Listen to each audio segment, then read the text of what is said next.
What, Rob, is really the motto with our program. It's not about me, and God has truly blessed me with players and coaches and administrations, and just certainly a family that has been with me every step of the way, and been doing it a long time, obviously, but I'm just thankful, blessed of, and I do know this, that every time that I thought I could do it on my own, it didn't work, and I just thank God for looking out for me through the years, because there's times that I really messed it up, and I appreciate him not quitting on me and keeping me where I needed to be. But I'm really thankful to the players. I know what grind they put in it every day, and our coaches and people, our program, and I've just been blessed again with having a chance to be around so many wonderful people. Rick, what can you say about the way that Dalton, Zakai, and Jonas did what they did today? And when those three are playing that way, is that when this team is likely to be at its best? Yeah, and again, those guys, I mean, what Zakai did, I mean, look at his rebounds, his assists, and right there, and if Jonas plays with like he did tonight, and but I thought everybody, I tell you, I thought Jamal Mashak's minutes were huge. I mean, you go back to down there, they just had their way with us, and I've got a lot of respect for Buzz and his program and how hard they play, and they're a difficult team to play against. But the rebounding was a big deal. You know, we've obviously talked about that, and you're talking about one of the best offensive rebounding team in the country, and we certainly didn't want them to get in the lane and make it a jumping contest. But again, I could talk about each one of these guys, but I truly, and I mean this, I thought everyone that went in that game tonight impacted it some way, somehow, and it was really a great mindset, and we just got to continue to try to improve and get better with it. Talk a lot about players being able to affect a game without scoring. Was Zakai have one of the best 3 of 10 shooting performances you've ever seen tonight? Yeah, he did, and I thought, he takes everything personal, and he knows. And I told him I thought he played one of his worst games that he's played since he's been here at Missouri, and you could tell he had just great focus the last couple of days getting ready, and he is a guy that impacts the game. If he makes shots, that's one thing, but him getting into the lane and really spraying it the way he did and collapsing the defense and then giving guys a chance to catch it on the run and do some things, he's just invaluable with what he does. I mean, what can you say about a guy on the court getting 9 rebounds like that, but yet his distributing the ball the way he did, and he's a special player. Rick, it seemed like Jonas was as aggressive as he's been all season. Is that kind of what you saw, or what did you think was the difference between tonight and 2 weeks ago? Playing with force and not settling, attacking the rim and trying to go in there and just playing with force, and obviously rebounding the ball. I mean, he was, I thought, terrific, getting his hands up and really rebounding the ball with 2 hands. And they're a team that you've got to work to get it, because they are relentless in terms of coming at it, and even when you get it, they stay after it. But when Jonas plays with an aggressive attitude, I mean, he's as effective as anybody in the country that plays his position. Coach Barnes, how do you and the guys plan to keep your momentum going into 4 tough top 25 matchups with Auburn coming up Wednesday? Well, I mean, you look at our schedule. I mean, every team we are going to play from here on out is going to be in the NCAA tournament. And so it is about building and trying to improve. And obviously, if you think you've arrived this right now, every team we play, our guys understand if we're not locked in, we could get beat, and get beat badly. And so it's about, we talk about mindset, like every coach is, you ask that question to any coach in the country, you hope that you can, again, realize where we are this time of year, and you're going to be ready to go, because it can go one way or it can go the other real quick and get away from you.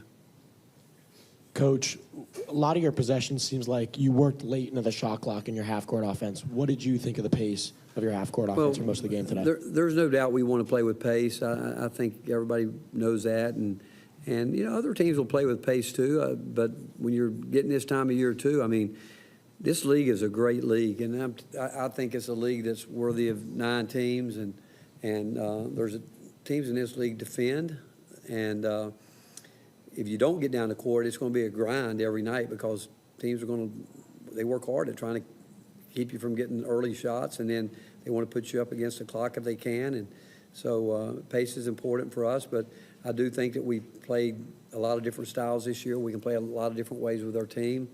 But I think if we had our druthers, yeah, we like to play teams that get up and down and go, but not all teams do that. Rick, as a guy who watches a lot of basketball, obviously, it seems like there's a couple teams across the country that have been fairly consistent this season. But with even some of the rest of the best teams, it's the difference between their best and some of their worst has been kind of all over the place. Is that a parity deal across the country right now? Are there just more good teams? Or No, I do think there's parity around the country. And again, I can only tell you, for the last month and a half, we've been so locked in on our league and have great respect for the coaches in this league. And I don't care. You ask if any coach in the country, in this league or anywhere, any league, if you go on the road, I'm not sure we'd think anybody gets upset because how hard it is to win.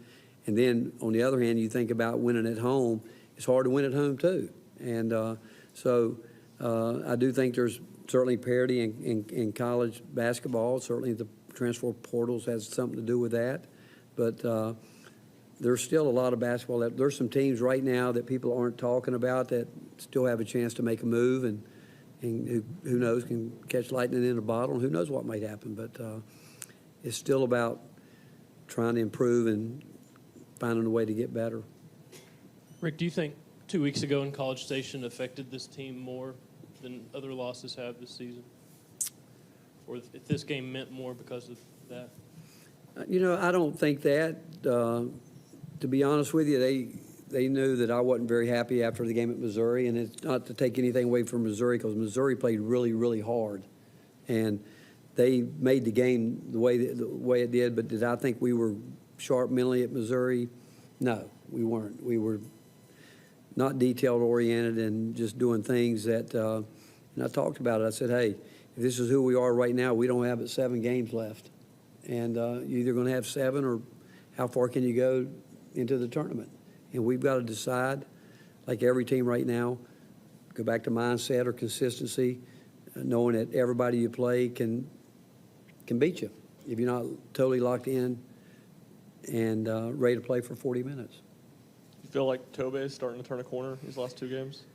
I do, and again, we're watching it in practice. I mean, I think the work he puts in, I mean, it all goes back. I mean, we got a group of guys that they work hard. It means something to them, and Tobe's the guy that goes above and beyond what you ask him to do within our program, and he's getting better offensively. He's getting more of a feel for it. I think he's starting to understand more and more. I thought pretty much tonight defensively, our post guys maybe, and I maybe shouldn't say it until I see it, but I thought they did probably as good a job.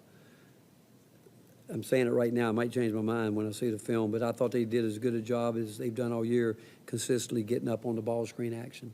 And if you're going to have to guard ball screens. I mean, if you're going to play and win this time of year, you've got to deal with ball screens and one-on-one isolations. And I thought tonight, collectively, we had a good effort in both of those areas. I know you love compliments, but if you had to pick a play that Zakai made tonight, what was the best thing he did for this team? When he came out of the game, he said, "Can I have one more?" And I said, "No, because if I put you back one more possession, you'll ask for one more again," because he wanted to play all of them. But it's just who he is, and he again, he knows he wants to be as good a basketball player as he can possibly be, and I'm really proud of the fact that he took. And I was hard on him after what I said to him at the Missouri game, and I'm not going to get into that with you, but I was hard on him, and you know what? He fixed it, and that's what he is about. So I'm not sure there's any one game here other than, I mean, he goes up and steals the ball a couple times on his own. I've seen him do that, but it was the way I thought he, again, manages the game, and like you said, he didn't have a particularly great shoot night. It's just how he controlled the game for us. How pleasing was the rebounding performance after 2 weeks ago in College Station? Well, we haven't been great for a couple weeks. You guys kept asking me about it, and but it was, I thought our guys knew, and again, it's out of respect for Texas A&M. I mean, again, we have great respect for Buzz and his program, and like I said, they're a difficult team to play against, but the one thing, if you're not ready to go in there and battle on the boards, they can take advantage of you real quickly. All right, thank you guys.